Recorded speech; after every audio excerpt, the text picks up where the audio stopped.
Who is that? Who is that man? I do not know that man. I'm not an actor. Who is this fellow? Riza. Do you know? DJ Riza. Do you know that man? Is it continental? He have the British flag. I cannot allow it. No, let's not speak to that man. Right away he wants a show, you see. I do not wish to speak to him. You give him a bloody show on it. No, I will. Oh no, that's our people. Yeah. Who is that? Content. Oh, I have seen it. Content over everything. Oh, he's come to talk about the All right. post Syria. Have you started? Post Syria. All right. This is my show now. Everybody know COE at this time of the evening. You're tuning in. Yo, dude, countryman. Humble the man, I come in, sir. Right. Everybody know this. At this time of the evening of a Sunday, whatever you're doing, you put it down and you tune in to COE. He's spelling Cuba. What do you? Now, no regreso. Ya no regreso. No, está en Cuba. Now, my conversation today is going to follow up from what I was talking about last week, because some detractors and some haters and some people brimming with trollery said some comments that I need to respond to. Are we rolling, my brother? Alhamdulillah. Let me first start by saying Assalamu alaikum to people who are Muslims, and peace to other people who are not Muslims. And let me say a warm welcome to the global African family, whether Muslim, Christian, this is what I am. I'm a Pan-African, Pan-Africanist. If anybody can look at me right now, they'll see what I'm wearing. They will know that this is not the kind you buy in the shop in Accra, in the tourist shop. This is the original thing, what you're looking at here. This fugo, proper fugo. Now, let's get to it. Let me don't waste time like certain people who ain't got nothing to say and they pat it up. Let's get straight to it. Now, for a long time, people have called pastoral nomads the sons of the desert, like Arabs, Mongols, whatever. They call them the sons of the desert. But here's the truth, to balance a bit, the brother don't interrupt it right now. But now let me balance it a bit in the light of some of comments I had last week. It is in fact more appropriate to call people who herd livestock the fathers of the desert. And here's the reason why. The desertification of the Sahara did not only happen on the back of the last ice age. It was not purely a geographical and climatological affair. It was aided and abetted by herdsmen during the period of what is called the backflow, coming into Africa, bringing goats, sheep, and camels. Now these herds folk, just like any other people, are not eco-conscious. Ecological consciousness, which we sometimes falsely misattribute to the Native American or the Australian Aborigine, they never understood that as we are attempting to impose on them now.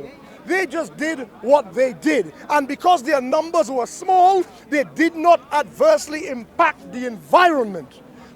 Now, if two things coincide, like the climate starts getting drier, like in North Africa, and at the same time, we get a backflow of people introducing herd animals into Africa, north part, I'm talking about the Sahara, and the word Sahara tells you what you want to know. Sahara meaning desert in Arabic. People start bringing goats. Goats will eat stuff down to the roots. Sheep are the same, indiscriminate eaters. Cows are a little more finicky, but still you need immense, a cow eats 7 times as much as a sheep. So when cattle farmers, sheep farmers, goat herds and cameleers brought the animals into the northern part of Africa, it began to adversely affect and accelerate the aridity, the desertification of that area.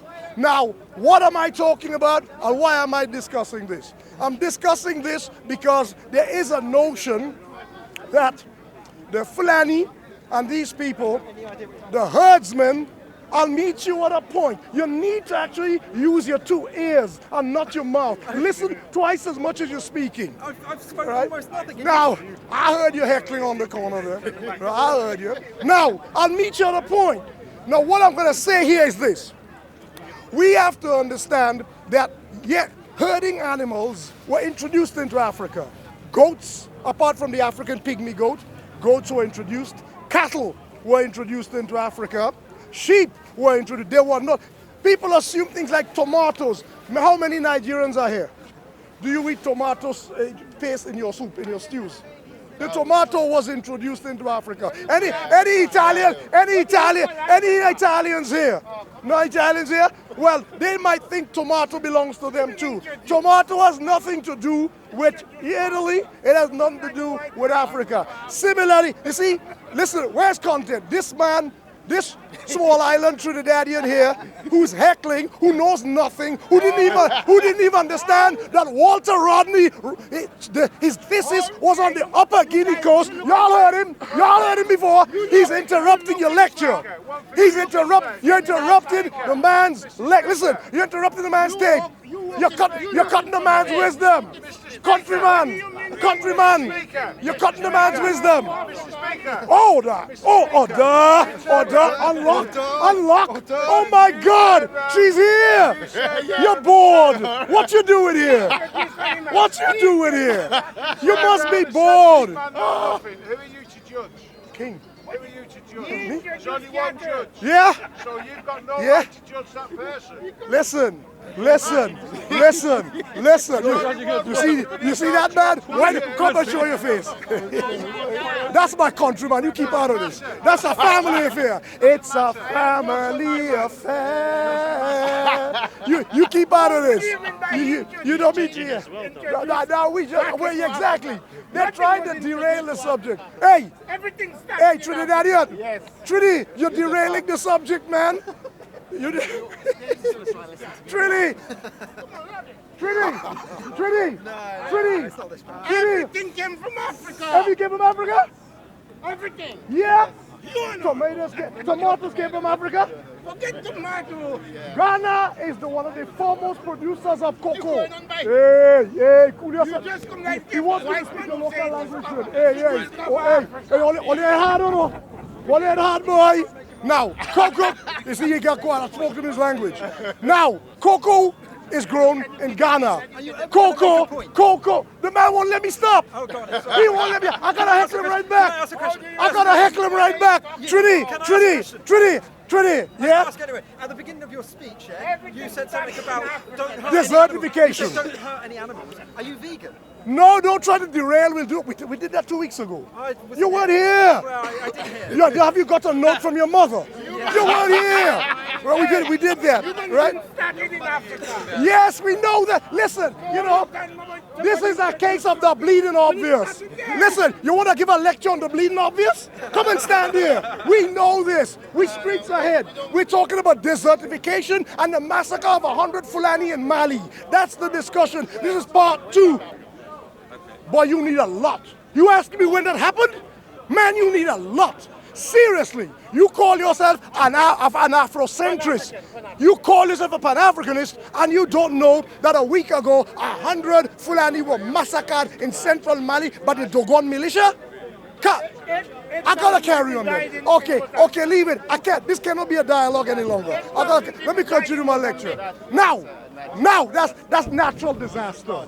That's a natural disaster. Is it because they killed them because they killed the animals? No, it's a yes. The Arabs settled in Egypt. I need to get back to this. When did the Arabs settle in Egypt? Listen. They had to destroy Africans in order to settle. When did that happen? You're derailing the subject. That never happened. You think Amr ibn al-As with 4,000 men destroyed the whole of Egypt? Amr ibn al-As with 4,000 men destroyed Egypt? Yeah, I just heard you make a stupid comment. You just spoke ignorance. You speak ignorance. You just spoke ignorance. Countryman, you just spoke ignorance. You just said to him that the Arabs destroyed Egypt in 640 AD. Did he not say that? No. I say, how did they occupy? What did he say? No, I didn't. You said destroy. You said destroy. They occupied. No, if you said occupied, I'm with you. If you say occupied, I'm with you. But you're telling untruths. Now let's get back to the point. Can I get back? They kill more than 100 Fulani. That is the doggone. Didn't they kill more than 100 Fulani? Where? Where they kill Yeah. him? Listen, When they came to Sudan, Trinidadian. didn't they kill I'm a more? Trinidadian spoiling things. Where We have a did they kill more This is than another Trinidadian here. 100? I got a Trinidadian. What is that? Microphone. What you putting there? I got a microphone right here. What you doing there? Who is this man? Who is this man? Listen, all right. Okay, He's gone, let me get back to the point. My discussion is about the fathers of the desert as opposed to the sons of the desert. And what I'm saying is, when herding animals were introduced into Africa, they were introduced around the same time as the Sahara began to dry up, and there is some causative element between the desertification of North Africa and the introduction of pastoral nomadism in that part of the continent, at least. So when people ask me about the origin of the Fulani, I'm taking one of the pastoral nomadic communities because that's the question that was asked to me on the back of what I said last week about these Fulani being massacred and the Fulani introducing, or not invading, but encroaching upon farms in Ghana, in Burkina Faso, in Mali, in northern Nigeria, in Cameroon, in Chad, and the like. So a question was put to me, where do these people come from? To which many people went for the lazy answer, like my countryman at the back there who's only read one book on on Pan-Africanism, and will say, Sheikh Anta Diop said the Fulani come from Egypt, so the Fulani come from Egypt. Sheikh Anta Diop did not explicitly say the Fulani come from Egypt. What he was looking at is physiological similarities between people like the Fulani and the people of the same color depicted on the walls in ancient Egypt, to make the point that if ancient Egyptians were once classified, misclassified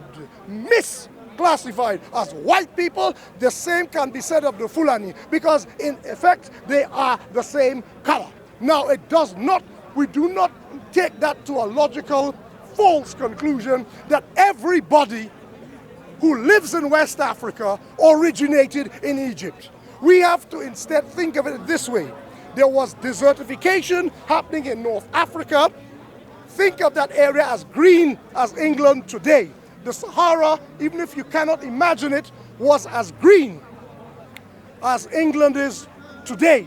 And there are civilizations yet to be unearthed that can be seen with satellite imaging under the Saharan sands.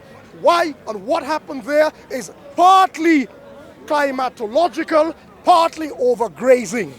Now, as animals began to overgraze and as the climate became harsher, many people moved south and many people moved east, because it is only logical to follow river systems in search of water. London was built on the river Thames. Paris was built on the river Seine. Makkah al-Mukarramah could not exist without the well called Zamzam. You cannot establish a viable civilization or culture without water sources. So many people, as the desert began to dry up, moved towards the Nile, that is towards the east. And many people moved south towards the Niger. So we have these two large river systems. Now that is not to say there were not other river systems that are now today buried under the sand. Proof of which is in the Mauritanian desert. In the desert in Mauritania, there are crocodiles. There are certain times when the rains cause these seasonal rivers to flow once more. Seasonal rivers. And then the crocodiles emerge at that time.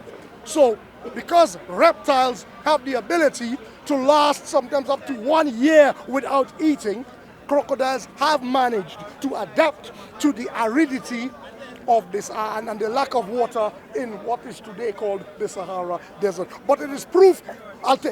Actually, let me stop taking questions and trolling with people. I gotta keep doing this. Let me just do this. So, now, because we wasted a lot of time in the beginning, and I hope you can edit that out. Now, what I think we need to look at is people like the Fulani and the Tuareg being considered foreigners in Africa. That's what I want to bring it to the point. I want to bring it to the point. Oh, I see. You're listening to the troll. The Trini troll says the Tuareg are foreigners in Africa, but not the Fulani. How much do you know?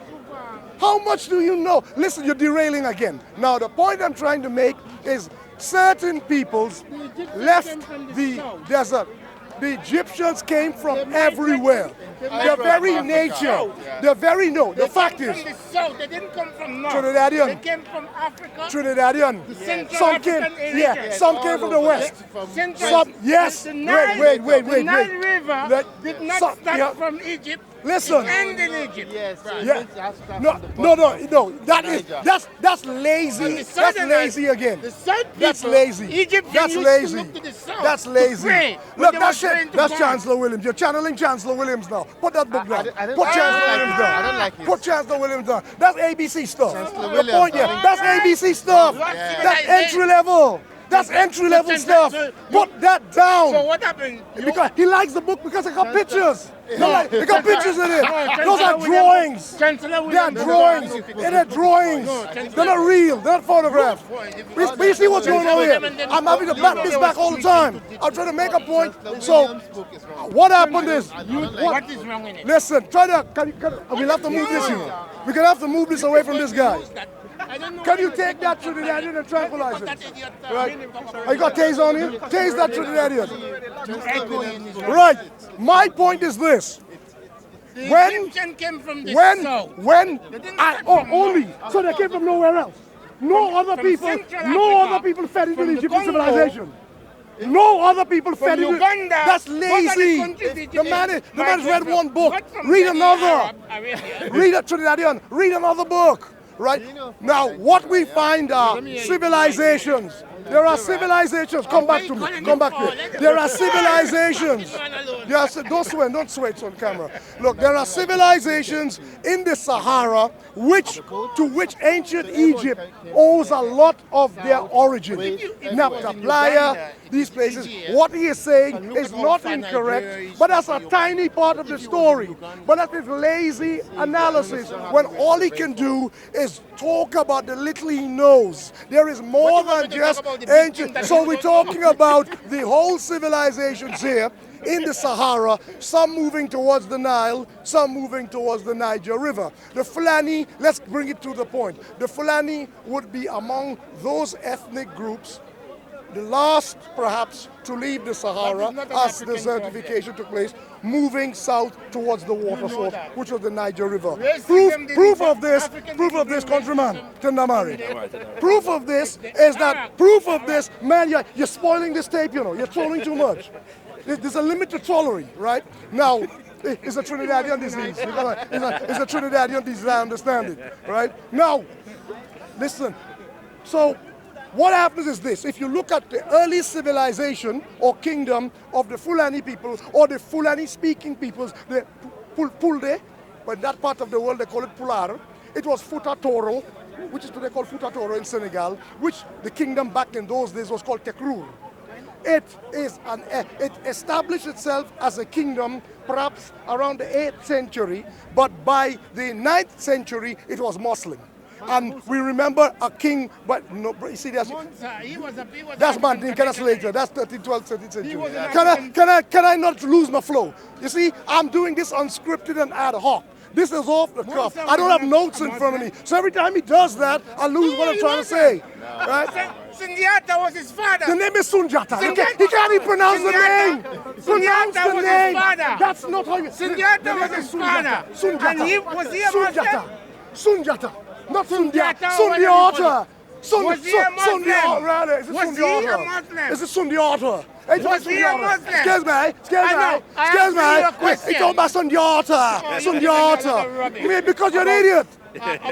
Trini, come out right, man. Come out right now, Trini. Come out right. Sundiata was never a Muslim. No, I'm trying to get my flow going. You know, can you tase this Trinidadian? Can you tase this Trini? Keep him out. No, let's wait. No. That's East Africa. You people spoiling what I'm doing. I'm talking about the Fulani, 100 Fulani massacred in Mali. You know what I'm saying? That's wrong. That is propaganda. You have to let him go. You have to let him go. Propaganda. Now, what I'm trying to say is there's a narrative. There's a narrative. There's a narrative trying to establish that the Fulani are foreigners in Africa. That's what they're trying to do. Right? Now, what he needs to understand, what this half-wit will not understand, is that the Fulani people, as early as the 9th century, had a kingdom called Takrur on the banks of the Senegal River, one half in Mauritania and one half in Senegal.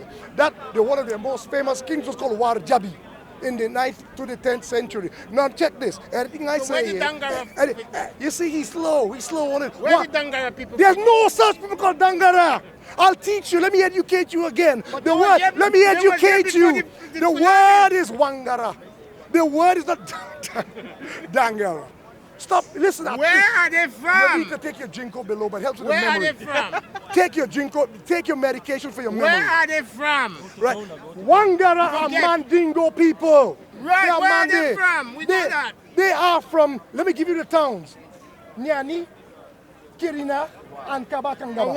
That's where they are. I just thought, he don't know where those towns are. He doesn't know where those places are. Man, listen, I'm dropping wisdom, not gonna hurt your head. It's gonna hurt your head. You ain't ready. You'll never be ready. Yeah, but right? You making listen, noise, man. You are a discredit to Stokely Carmichael. You're a discredit to Stokely Carmichael. You call him Stokely Carmichael. You're a discredit. Kwame Ture.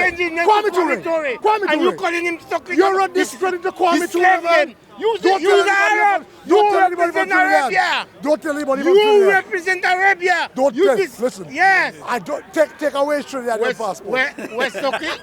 Take it back. We want back your passport. Kwame Ture. We want back your passport. What passport? You're not Trinidadian anymore. You're shaming me, man. You're truly shaming me, man. What passport did Kwame Ture have? Listen. Guinea Conakry. Now listen. Right. Yeah. You see? Now listen. Let's get serious for a minute. So the Fulani people established a kingdom. That's been written about since the 9th and 10th century in Senegal, on the banks of the Senegal River called Takrur. To the extent that when black people are being racially abused at times in Saudi Arabia, they call them Takarunu. It tells you the extent. You must have heard the term Takarunu. When black people was abused. Yes, because here's what it. That was before the Abyssinians. Here, Abyssinia. Where you learn that word from? No, I asked you. Some more Greek rubbish. What? Why you keep talking Greek at me, That was man? before the Ethiopian. We are discussing West Africa, not East Africa. You said Boy, black keep people up. was abused. Countryman, keep up. The Arab was see in what the he's doing? West. Content. I don't think you can be able to use much as your mother cut and paste. So you gotta do. when did Ethiopia just to get the white noise out. rule? First of all, you When need a did translation book to understand this. When did Ethiopia you need a rule phrase book. Arabia? You need a phrase book to At understand what this time? thing. At what year did You see, Ethiopia? we're talking about Fulanis. What He asked me year about did Mali, Ethiopian rule and now he's talking Arabia? about Arabia and Abyssinia. He brought up Abyssinia. When I come out left field. So what I'm trying to say to you, the ancient legacy of the Fulani in West Africa can be traced back to Senegal. Now, it shows you that they were on the banks of the river Senegal. It means that people who keep animals need to water their livestock, so they come to the river. So what happened is they established a kingdom there, and that kingdom lasted. In fact, they said that kingdom may have been instrumental in the disintegration of ancient Ghana. To that extent, it has been around that long. Maybe. It was at the same period of time as the rise of ancient Ghana. Now, what we're talking about, so when people try to say, so what happens is, Ghana was so Ninke. This is not modern day Gold Coast Ghana. This is Ghana, exactly. This Ghana, there were people called the So and the So Ninke peoples, and people like Sumanguru Kanti, you know them from the name, it is the Soninki. Now, what we are trying to talk about here is how ancient the Fulani presence is in Africa. So I gave you that date for Warjabi, the king Warjabi. Anybody here can go and check it and know that he was a Fulani man. However, as that area further desertified, Fulani people started moving out with their cattle, and they ended up in another part of Africa to the south and slightly east of Fouta Toro in Senegal, called Fouta Djallon in Guinea-Conakry. The same Guinea-Conakry that was mentioned a moment ago, where so-clicker Michael Kwame Touré spent the last of his days. So Guinea-Conakry, Fouta Djallon, is another area where there was a vast concentration of Fulani peoples. It was a very good pasture land up in the highlands of Fouta Djallon, and they were there. From there, some of them moved into Massina in Mali. Massina, but it's right next door. It's not like Africa has borders and people got to ask to cross. You see, they moved into that area. Now from that, so these are the areas where you can trace the Fulani. Senegal, I'm using modern day countries, Mali and Guinea-Conakry. From there, they moved eastwards along what is called the Sudan corridor, the Sahel part of Africa, and moved into your part of the world. Northern Nigeria, northern Togo, northern Ghana. Then, What year is it? You start, no, this is a gradual process. This is not something, it's not a group of people who just woke up one morning and I'm in the last part. We are talking about the Fulani migration. Part of the Fulani migration even started with the pilgrimage to Mecca, and it would not just have been Fulani alone. You had people such as the Mansa Musa man. He wanted to talk about Mali, so let me throw him a bone. Let me throw him a bone. Let me throw a Trini. Hashtag throw a Trini a bone. Let me give him one. Yes, Mansa Musa, who made the famous pilgrimage, was not alone. What happened in Arabia with a lot of people moving through Chad, Sudan, crossing the Red Sea, going for pilgrimage in Mecca. Many left communities along the way. That trail, the Sudan corridor, was a very important area where communities left people and also brought people back with them. There was a flow of people because of the Hajj pilgrimage across what is called the Sudan corridor, or the Sahel part of running east-west across Africa. Now, to answer your question, there's always been dribs and drabs of people like Fulani, but not exclusively Fulani, Mandinka, but anybody who Islamized using that route, the shortest between 2 points to go. Mansa Musa didn't use the shortest route. He didn't go as the crow flies. Mansa Musa went through Egypt, through Mamluk Egypt. He did not go the way other people go. So what we are looking at here is a situation where the Fulani people established colonies and settlements in northern Nigeria, in Republic of Niger today, in Chad, in all of these areas, in northern Cameroon. Now you can date when they came to Nigeria. You can date. They started coming here from about the 10th, 11th century, especially with the collapse of Songhai. When the empire of Songhai collapsed, you see, I don't want to invite him back, but I was going to ask him the date, but he's going to fail and embarrass himself another time. So I'll supply him. What date was Songhai attacked and destroyed? Timbuktu in particular. Let me make it easy for you. No. When was Timbuktu destroyed? All right, let's move ahead.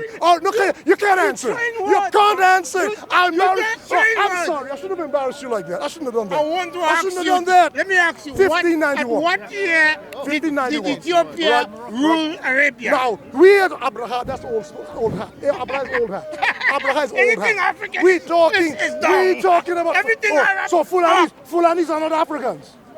Don't be so racist. I'm not talking about Fulani. You're racist. You are the racist. You are the racist. You have a platform here. You're racist. You have a platform here to tell us all the We are very sorry. Arabs. It's a Trinity. Even you. I'll stay out of it. It's a Trinity trade. Yes, stay out of it. Trinities are like this. Stay out of it. You have a platform here. George Patmore. Bring down Africa. George Patmore will be turning in his grave. Listen to you. Patmore? George Patmore will be turning in his grave. Listen. Patmore run from Stalin. He's right about that though. I don't run. I would have never gone in the first place. Patmore run from Stalin. When Stalin told him that the African Revolution wasn't important. I agree. Give the man some credit. He made a point. Give the man some credit. I want you to tell me, when did African I always hold on hope. A Trinidadian will always bring it home. You see? A Trinidadian will always bring it home. Tell me, when did they rule Arabia? A Trini will always bring it home. You see? He brought it home. We got to give him some pips. Right? We got to give him a little clap there. Look. Give him there. Right? You got a little clap there. Right? You brought it home. You brought it back. I don't have nothing to prove to you. Absolutely.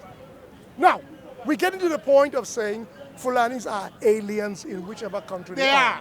This is because we are all Europeanized. We are all colonized. The white man has done his job on our brain. That's you see not the way? true. You see the way? If a gypsy or see, I did it too. He made me do it. Yeah, he you made mean- me do it. gypsy? What you saying about the Roma. gypsy? If the Roma people put a camp near his house, he's the first one to call the council. He'll be the first one because you're bougie. Me? You're bougie. Me? You're bourgeoisie. talking You're about? petty bourgeoisie. I'm a- We have in Europe, I'm British. in Europe, I mean, in it down. In Europe, we all share a hatred. I'm British. We all share a hatred of nomadic people in Europe. We are transposing that hatred of nomadic people. That's not The true. Roma are the last, and perhaps the Irish You're changing travelers. your code, The man. Roma are the last You jumped to the European Roma now. You haven't finished nomads, with and we don't like them. We don't like. You talking about the and Arab, we the Torah. are transposing that animus killers. onto the Fulani. there's You the know South why? African children. Most of the people like him in power in Africa come on. were educated by the colonial authorities. on. They're Hey, educated by the you- church, all of especially us, the all of seminaries. us, you too. Right? Now, people like him with that mindset too. of hating nomads is transposing that hatred, like how people We say, are forest the people Roma, in the Africa. Roma We- came, we the from Roma the came from forest. India, so everybody hate We don't have them. no nomad. The Roma come from India, just to say everybody hate We them. are from the forest This is a Eurocentric of Africa. mindset. The Afrocentrics only, these are hotep. We These are represent the He's not an forest. Afrocentric, he's a hotep. The Phoenicians, Right? The people, the Phoenicians come from man, the coast. you put the hoe in in the hotep. north. You're putting the hoe in hotep right now. Listen, let me tell you something. The Phoenician came from the coast. We are forest people. We're proud. White, black wash your brain. Black wash your brain. We have nothing to do. Black wash your brain. You hate Roma, make white and people. you're taking that into Africa. Let's make hate the white Fulani. people. Let's hate the Fulani Let me ask you a because the question. Fulani, Yeah, the Fulani let me ask you a question. the Fulani have got animals and they look like they're like Oh, come gypsy on, people. Africa is So animal. we What are hate you them. talking We who hate them are the bureaucrats Fulani are living in Abuja, the bureaucrats living in Accra, the bureaucrats living in all of these I don't hear you capitals. talking about the Arabs in Voila. that way. We're talking of today. Our talk is about the Fulani. You must have not 100 been listening. Fulani was You've been, killed. You've All been right. here All right. before. 100 You've Fulani been was here killed. before, and you Then don't we- understand nothing. You understand We're nothing. supposed right? to be cry about the 100 Now, Fulani was I am killed. giving this second part of my talk in response to questions people raised. Yeah. He turned No, up no, with nobody his has raised usual no question trollery, here. his You usual don't listen. attempts at trollification. He turned up and he didn't realize it takes two Trinis to kill a proper Trini, right? Listen, it You're takes not a two, Trini. it takes two You're African. Apaches, We're it takes two Apaches to kill a Comanche. Listen, Trini, I'm not a Trini. Don't country call boy. me- no, we're I'm a not Trini Trini. country boy. You from Tong. You're Tong people, right? Y'all can't deal with us. Y'all can't even cook. You can't do nothing, right? Y'all depend on us. Where you from? Cantaro Sawa? Felix Santa Cruz way. Your motto. Cantaro Felix Santa Cruz. Y'all ain't able with us. Go back to the town, man. Let's sit and drink alcohol all the thing time. alone. Right? Leave this personal thing alone. No, we are discussing. No, you're Cantaro. Nobody interrupting. knows Cantaro. You're Cantaro is a interrupting. Spanish You're name. interrupting. It's a Well, Spanish I'm name. talking about the Fulanis here. No, this man wanted to You're ask you. interrupting. I want Okay. to ask. Go. Can you ask him to not interrupt? Because people can't understand. People listening. I can't ask him that. You can ask him that. No, listen to the brother then. This is my order, you know. You have to ask My him that. problem is people listening to He this wouldn't give you a chance. are gonna have problems. No, I'm talking to COE now.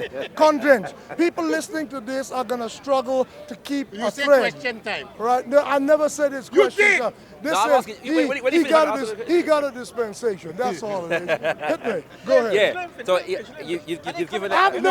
I haven't been able to, I haven't been able to construct the argument.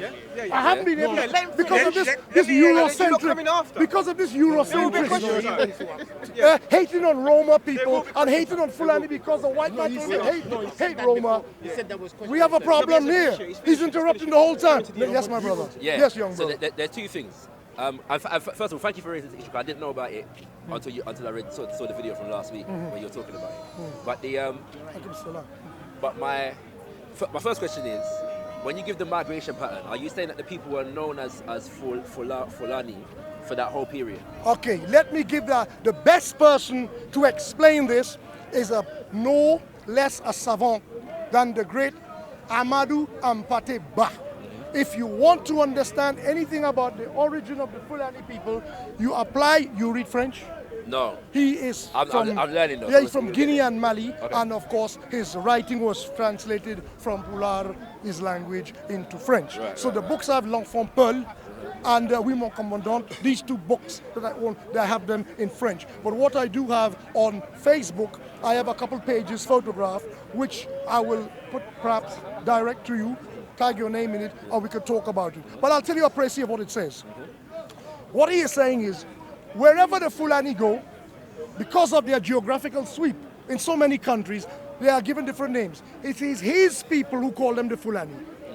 In northern Nigeria, they are called Fulani. Yeah. But they are not called Fulani in Senegal. Right. In Senegal, if they are from Futa Toro, you call them Tukulor. In Mauritania, they call them Halpular. Halpular actually means, it starts as a joke. When the Mauritanian Hassani people met them, they would tell those people, you need to speak Pular. Because Fulani are, they're full of, they're arrogant, they're proud people. So they would tell the Mauritanians, Halpular. Halpular, speak my language, God damn it, is what they say. So the Arabs in Mauritania thought they were called Halpular. So they started calling, so the plural they call them Halpularin. So that's how they got their name in Mauritania. So in every part of West Africa, they have names. What they call themselves, singular, Pul. Pul. Plural, in all the different yeah, areas. yes, in most of the areas they live, how they will self-define. Singular, Pul. Or Pullo. Pul or Pullo. Like the word for flower in Hindi, Pullo. Think about it, that some of you all hear. The plural is Fulbe. Fulbe. So if we want to talk about them using the term that they call themselves in most countries, Fulbe. I use Fulani because most of us are familiar with the term Fulani. And some people suppose that the Hausa who call them Fulani took the term from Arabic. Because in Arabic and in Spanish, and the Spanish got the word from the Arabs during the time when the Moors ruled Spain. The word Fulan in Arabic means, like if you can't remember somebody's name, Mr. Ustaz Fulan, Mr. what's name? It means that somebody whose name here, Mr. So-and-so, Mr. So-and-so. In Spanish, it's the same, Señor Fulano, Señor Fulano. But it comes from the Arabic. So I assume the Hausa got the word Fulani from the Arabic text, calling them that name. As for what they call themselves, Fulbe, plural, Pullo, singular. Yes. That's what they call themselves. Now, because of the nature of their wanderings, they did not invent those countries that they are trespassing upon. Those are colonial creations. All of those boundaries that they're crossing, they had traversed for centuries. They had evolved a social dialectic with those peoples for centuries, so there wasn't always providing milk. conflict. There wasn't always conflict. Exactly. There was minimum. You will always have conflict between herds, as I make the joke. As long as from the days of Cain and Abel, Cain being the farmer and Abel being the nomadic pastoral, you've always had that conflict. What's happening as the desert has begun to increase, the conflict is becoming more intense. Add on top of that, weapons given to us by the Europeans with which we never fought before. In the old days, to prove your manhood he wanted to quote another part of Africa. Now he's gone, I'm going to do it. The Afar people, a branch of the Somali, used to prove their strength by fighting with sticks and fight. They were entirely aggressive people. Away because of the climate, the Danakil depression where they lived, it's very exacting. So to prove that you can survive there were lots of feats of manhood prowess. Now, take those people and hand them guns. What's going to happen? So we have to understand a lot of what is happening in Africa is exacerbated by the use of technology, modern technology, where now instead of people having a standoff and coming to an agreement after a couple of days, now we shoot each other dead and that fight will never end. It's ongoing. Now this problem in Mali between the Dogon militia and the Fulani is not unique. Even in Mali, the Tuareg and the Songhai have always been bickering about land rights in Mali. The Tuareg, here's the name, I don't call them proper name, Amazigh. They're calling themselves now Amazigh. But they historically have had problems over acreage, pasturage, and water sometimes trespassing on the arable land of the Songhai farmers. So it is not this thing between the Fulani. Did you say Arab land or Arable land? Arable. Agricultural land. You crop land. You have to be careful. Arab and Arable is two different things. You know? Yes. So you say, I think you're channeling that Trinidadian. You're not channeling. Don't channel. I'm clarifying. Don't let it wash off on you. He's gone on, man. There's peace. There's peace. Right? Peace in our. We got peace in our time. Yes, sir. So yes, sir. what we are looking at here is a situation that, okay, let me bring the balance now. Yes, sir. Let me say to you all why the agriculturalists do have a point. Yes. At some stage in our history, we may have to switch from that brand of transhumance herding, taking animals one place, following the rain, and going to another area when the rain ceases to get to the area where the rains have begun to fall. At some stage in our history, that will have to be switched. It'll have to transform into ranching. Now, I lament this. I lament it because for the Dinka of the Republic of South Sudan, for the Maasai of Kenya and Tanzania, and equally for the Fulani of the Sahel, animals are not just commodities to be bought and sold. The animal is a motif in the culture. And for some of them, like the Dinka, a cow is given to a young man as he grows, and the cow actually becomes his alter ego. He sings songs to his cow, and if his animal perishes, he actually experiences a period of grief, actual mourning for a cow. We may not understand that because of the remove. For us, a cow is something you milk with these metal tools. A curry in a pot. Yeah, you don't even milk the cow with, what did you call it? A curry in a pot. Yeah. Yes, but you don't milk them anymore by hand. Yes. They have these machines. They stand there like if they're not animals. They're not sentient beings. Now, I am saying if we want the Fulani to switch to that sort of to ranching, where they don't move constantly, these things will take time. And there is an argument for that. But as I said, there's also a social argument, a cultural argument, that there are some parts of Africa where you simply will not have land that is cultivable. There are areas of the world which are not cultivable. You cannot grow rice or yams, but you can grow tough, hardy grasses which cows can eat. Yeah. And that is what a lot of us don't understand. When Donald Trump says, drain the swamp, you should know when he tells you stand still, run! A swamp is an ecosystem for an entire set of, it's a biosphere for all kinds of life. And to drain a swamp, you lose your wildfowl, your ducks, your geese, your swans, you lose water buffalo, you lose the animals that live there. The water hyacinth will grow unchecked. It would block up the area. The water will then become contaminated, and so forth. So what I am saying is, when we think about trying to turn every patch of dirt into food producing, some land is not for growing crops. But what will grow there is one of the hardiest of plants, grass. And goats, sheep, camels, cows can live on that, and then we live on them. And that is why that particular kind of animal husbandry started in the first place. There were areas that could not, where the people were living, that could not support agriculture, but it could support animals that feed on grasses you and I cannot eat, turning it into protein and milk, but milk is protein, and we can then eat them.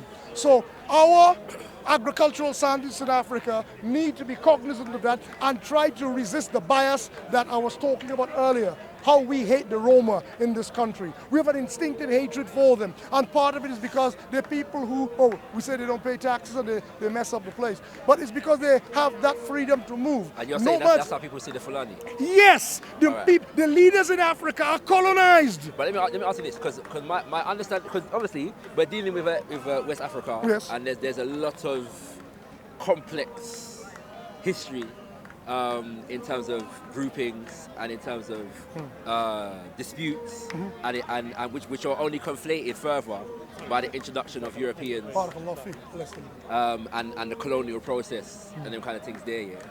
One of the things that, from my understanding, you can correct me if I'm wrong, but the epicenter of a lot of the dispute when it comes to the Fulani has to do with the 19th century. Yeah, and the wars that are historically called jihad in West Africa, maybe beginning with Usman, Dan Fodio, and them kind of things. Dan Fodio, sorry.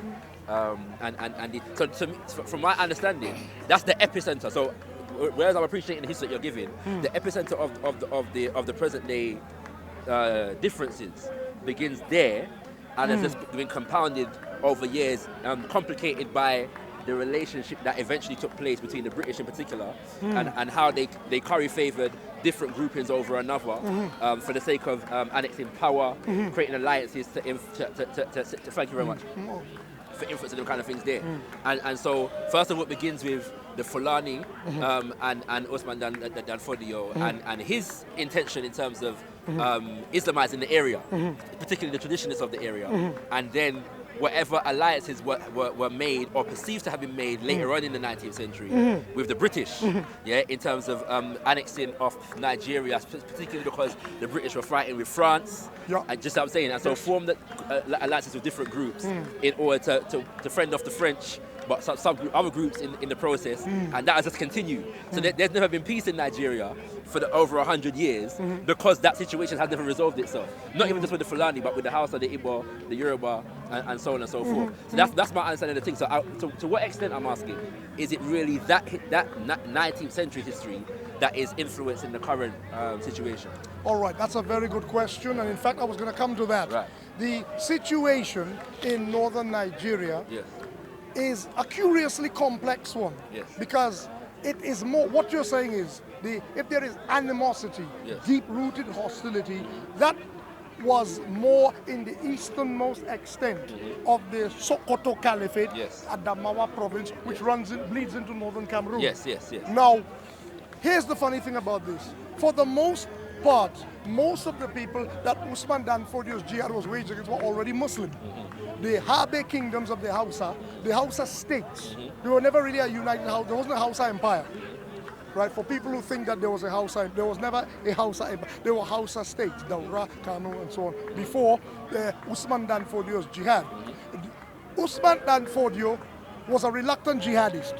But once the jihad started, his son, Muhammad Bello, and his brother Abdullahi took charge of the western part of the caliphate. His son, Muhammad Bello, was, they have some people more Catholic than the Pope? Well, that was Muhammad Bello. Muhammad Bello took the fight into areas where Islam had been established in a far richer, more enduring legacy than anywhere in Hausa land, Kanem Borno, among the Kanuri people. This I can talk about with a certain amount of reference from my own father-in-law, because my father-in-law was a Kanuri man who would say, I don't know what Usman Dan Fodio's son thinks he was bringing here. What does he think he was, remember he has a whole ream of correspondence with Al-Kanemi, telling Al-Kanemi why his jihad against the Kanuri people is justified, and Al-Kanemi being he was the alim of the Kanuri people, writing back, and there's a whole raft of scholarly letters exchanged, going back and forth with Al-Kanemi saying, you can't bring ice to the Eskimo or sand to the Arab. It is for us to teach you. You just learned about Islam, and moreover, half of the people that are coming in our area are muharibun, they are marauders. They know nothing about the religion. Now, I am glad you brought this up, because you know me. I love Islam, but I love truth more. I love African people, but I love truth more. We have to speak about the truth according to the Quran, even if it's against yourself. The eastern side of the jihad got out of the control of Usman Dan Fodio or his brother Abdullahi. It was under the flag of Muhammad Bello. There, they went into areas and they acted in excess. Now, what this dovetails with is with the many Fulani suffering from desertification, seizing upon the jihad as an opportunity for ghanima, for booty, to steal. and steal slaves. So when they went into Adamawa in Cameroon, they met people who were not Muslim, exactly people like the Tikir and the Mbum. They superimposed themselves on them. Some of the people, like the Mbum, cooperated with them. Others did not. And they reduced those people to slavery, and they did sell them. There was a lot of selling in the easternmost side of the... When Usman Dan Fodio himself got to hear of this, he actually resigned. He was originally a Sufi by temperament. And when he realized that we have a lot of people in this jihad, not for the sake of Allah, but they just here to create a slave trade. And for that reason, he came out of it. And he said he regretted a lot of things. I'm not being an apologist for Danford. He's a person I respect, and I know there are people who did things in history that you start, but you can't control once it develops a life of its own. So in the case of, let me come back to Northern Cameroon is a particularly, because I have a good friend, and she was upset with me on Facebook. And she was right. She got upset and said, Juma, these people are slave traders. And I said, sister, I was about to call them, I can't do that. I said, sister, look, she's a Pan-African, she's from Cameroon, she's a lovely sister. I said, sister, in your part of the world, it was terrible. It was terrible. But that was not the story in his part of the world, right next door in Nigeria. For example, when the Fulani superimposed themselves upon the Hausa rulership and ousted the weak Islamic rulership, they united the whole area into the Sokoto Caliphate. They nibbled off pieces of northern Yoruba or your empire. That's what I'm saying, that's the beef. They colluded. Afonja was a colluder. Yeah. He was a, he was a collaborator.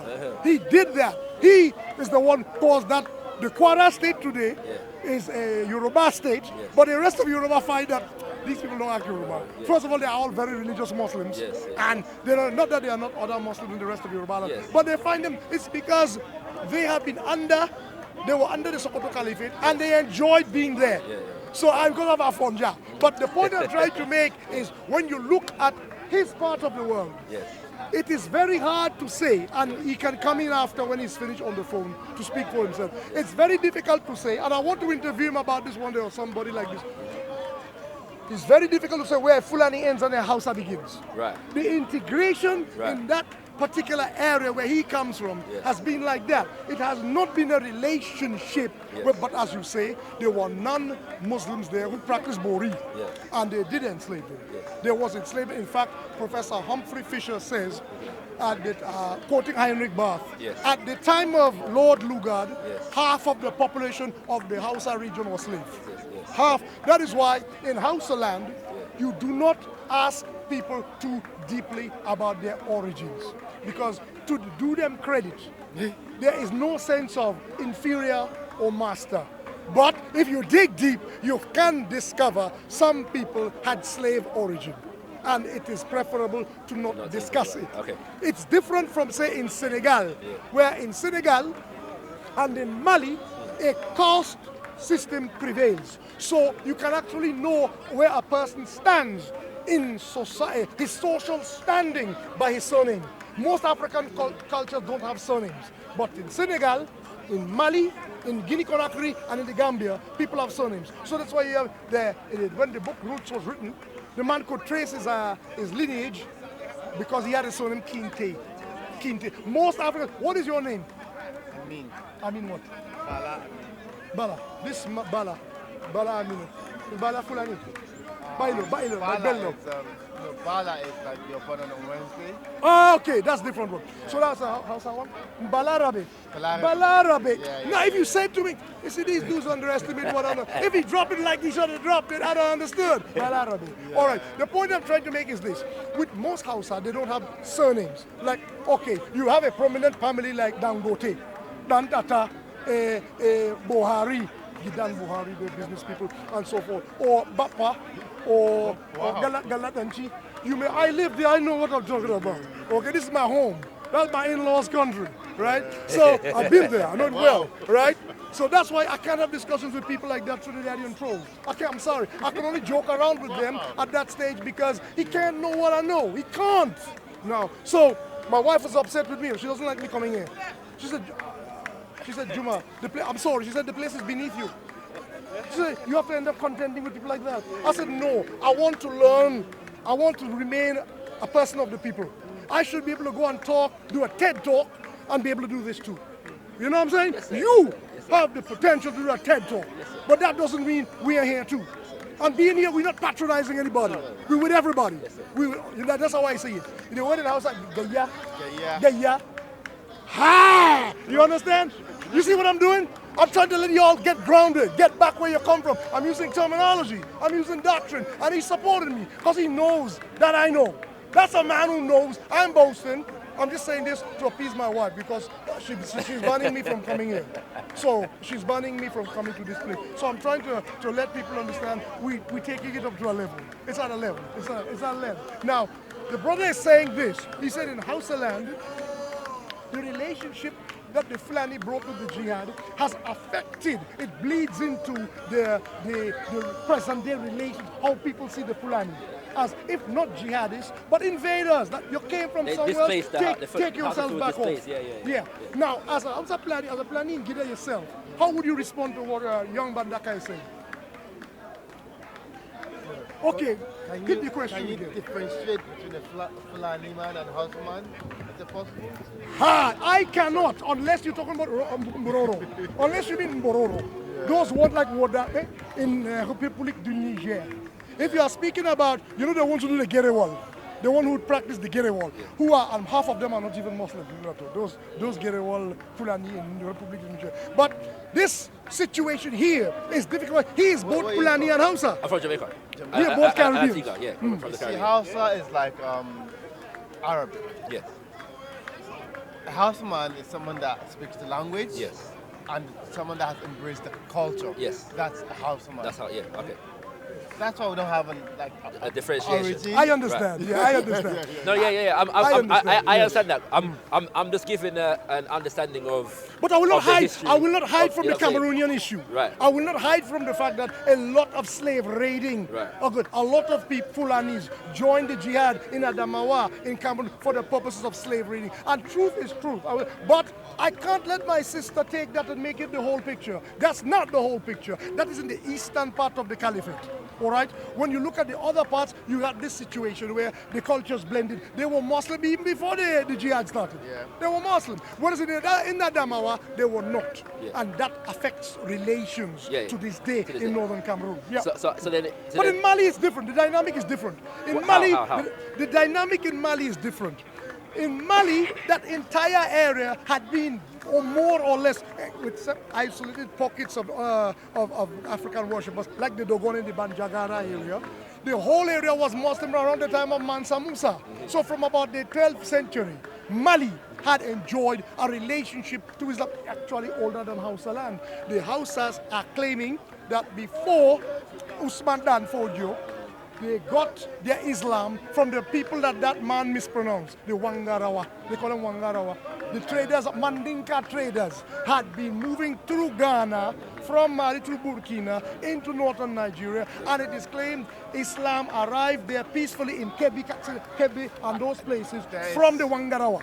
There's Yeah. Islam before Usman Dan Fodio. Yes. So in Mali, the situation to me has been a problem ever since the Tuareg have been trying to self-determine, hoping to get a state with its capital at Kidal in the northeast and a bit of southern Algeria. So they were fighting not just in Mali.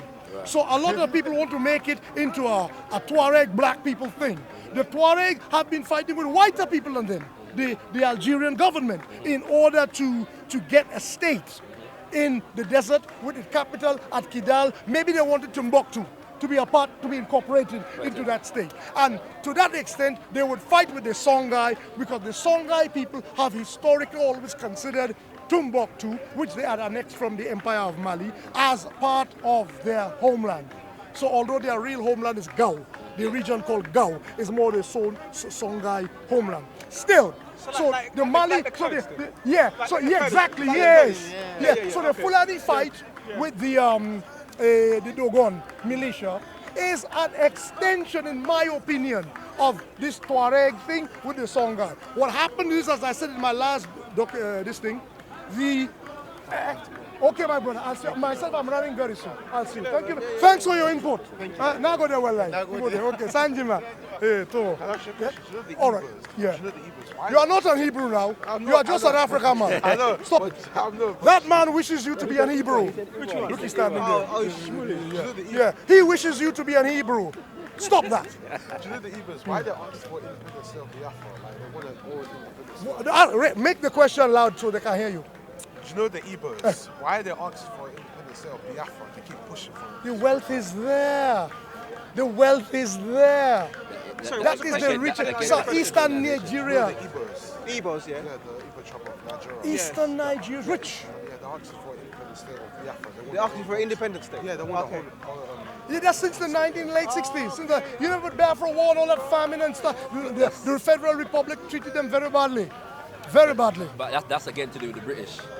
It's all, everybody, state all in the Nigeria. superpowers, Israel and France had a hand in it too. They all hoped to get, you know, the last guy was Is this where talking to the oil is, the BP? Hey. Sorry to cut in. Is this where the BP? Okay. Look, you remember, were you here last week? The guy with me last week, AK1, Abu Slahid was here last week. He was saying to you about the sweetness of Nigeria's crude oil. It's premium. You don't have to clean it out of bitumen and things like Canadian oil. It's clean oil, and all these people, all these hard hitters, the superpowers want it. So Biafra became a toy in a fight, a rag doll in a fight. They were pulling it apart. Everybody wanted their piece. So that story about your people desiring to be Hebrew is bigger than just some few people reading the Bible. It goes back as far as Israel looking around for a sphere of influence out beyond its tiny borders, because there's only so far it can expand its borders. But like the word I used before, it needs arable, agricultural, fertile land to feed its people. The state of Israel cannot do it. It's too small. And the soils are impoverished. It needs water to feed its people. The Sea of Galilee is polluted. The Jordan River is polluted. That is why in 2006, when they invaded South Lebanon, they were hoping, like the way they annexed the Golan Heights from Syria, they were hoping to annex the Litani River from Lebanon. They need fresh water. Southeastern Nigeria has abundant fresh water in southeastern Nigeria. It's delta lakes and all kinds of water system. You know the place, right? Some of those people live amongst the Ijo, Efik, Ibibio. They live out on the water, on those stilt houses, and some of them they live on boats. Fresh, good water, clean. So the Igbo, the Zionist Israelis know exactly what they're doing when they're encouraging black people to think of themselves as Hebrews. You think they want you to come live here, people like us? They don't want that, but they want you to go where you are. And if you are softened up by believing you are an Hebrew and he is a brother Hebrew, you will let him come and get his hands on. Now, I give them this. They will give you technology. They're not stupid. They will make you so strong. They will make you so impregnable. The Federal Republic of Nigeria will never be able to defeat you. The kind of military hardware they will put in a state of Biafra, Nigeria will never be able to defeat you. The kind of technology They will start a civil war or something. Huh? I thought they would start a civil war if you asked for independence of Biafra. Can you say loudly so they I might? thought there were like a civil war happened if they asked for independence of Biafra. Because that happened.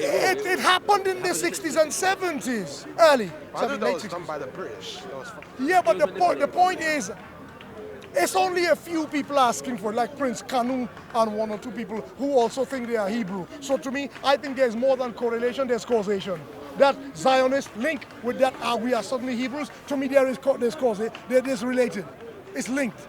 There's a link there, I suspect. The movement is growing though. There's a lot of Biafran I know. over here. I know. And I think they should leave the country as it is. Personally, I think so. Leave it the way it is. I think that I've exhausted... Would you agree with me though, that as regards to the Biafra war, there is some serious reconciliation that is needed in terms of Yes. the Igbo were done an injustice. But Ojukwu himself should have known better. Ojukwu, if we had a leader at that time, like Nnamdi Azikiwe, if Azikiwe had the power at that time, that would not have happened. Ojukwu, if you hear that man speak, he was a very colonial Oxford education, always trying to impress, and he pulled those people into water limb, but by the cross of Jesus, we will prevail, on all kinds of foolishness. He whipped those people up. You know what he's like? He's like if you combined Boris Johnson and Jacob Rees-Mogg. That is Ojukwu. Combine Boris Johnson and Jacob Rees-Mogg and you have Ojukwu. Those two people, maybe I'd a touch of Farage. Let me tell you something. Farage is like that man there, See that guy there? That guy there. You see that smiling Hebrew standing there? These people will lead black people astray till blacks will kill black. What Jamaica say? Dog I go nyam dog. I'm telling you. Yeah, Smoothie up Molly standing. Should I call him? Call him, he won't come. He can't handle this. Where's he from? He's Jamaican. That's Jamaican. Yeah, but he's the one who went to our mosque. Look, I don't want that on this tape. I don't want that on this tape. Yeah, listen, let's wrap this up. I just realized I cut this last. Remove the. No, thank you, sir. What's your YouTube channel? Remove. No, he's content over everything. Huh? He's that kid. No, I said, what's his YouTube channel? That's it there. Content over everything. Listen, okay, cut this end down. I said stuff that I really think shouldn't. You know everything. Content over everything. From your Come, man, say it straight. Man, don't listen to BBC. Man, don't listen to ITV. Listen. So from Jerusalem, Damascus. So where were you? All right. Hitler in Germany, when Hitler was getting rid of the Jewish man, which other country wanted you? Which other country wanted you? The US? The US didn't want them. Yeah, they did. They accepted Einstein. Einstein created the atomic bomb. So the answer you They wanted the Jewish scientists. This has become a comedian. You know what I'm saying? No.